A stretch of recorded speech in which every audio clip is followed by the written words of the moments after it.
ঈদৰ সময়ত ৰোজাৰ সময়ত কষ্ট কৰি তেওঁলোকে কাম কৰিলে, বৰষুণত তিতি ৰ'দত শুকাই কাম কৰিলে। ইলেকশ্যনৰ ৰিজাল্টৰ প্ৰাক মুহূৰ্তত এই মোৰ কৰ্মীসকলৰ লগত অলপ কথা পাতিলোঁ আৰু তেওঁলোকক ধন্যবাদ আৰু শুক্ৰিয়া আদায় কৰিবৰ কাৰণে ইয়ালৈ আহিছোঁ। মানুহৰ মনবিলাক বেয়া। এইকেইটা দিনৰ ভিতৰত চৰকাৰে অত্যাৱশ্যকীয় সামগ্ৰীৰ মূল্য বৃদ্ধি কৰিছে, আকাশলংঘী কৰিছে। লাইটৰ বিলৰ দাম একে আকাশলংঘী কৰিছে। আজি আপোনালোকে দেখিছে মদ খাবলৈ মানুহক এনকাৰেজ কৰিছে, স্কুলবিলাক বন্ধ কৰিছে।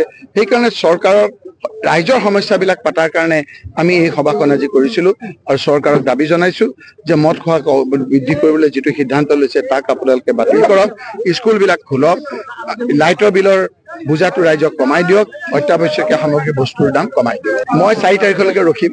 4 তাৰিখে যি কৰে 4 তাৰিখে হওক, নহ'লে আল্লাহও নাৰাজ হ'ব, ভগৱানো বেয়া পাব। মুখ্যমন্ত্ৰীয়ে নিজৰ পদত থাকি অসাংবিধানিক কথা কৈছে। কেইদিনমানৰ ইয়াত আহি পেলাই আগতে ইয়াত ভোট খুজিছে।